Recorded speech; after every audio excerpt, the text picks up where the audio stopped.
এত ভাজে না বাবা।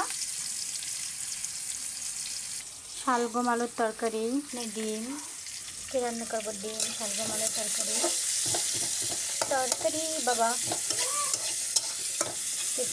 করতেছে ডিমের জন্য। কে খাবে? সঙ্গীত খাবে? সঙ্গীত বাবা কি খাবে একটু? তুমি খাবে? ডিম রান্না করবো, ডিম ডিম আলু আর হচ্ছে শালগম আলুর তরকারি। আজকে মজা লাগবে।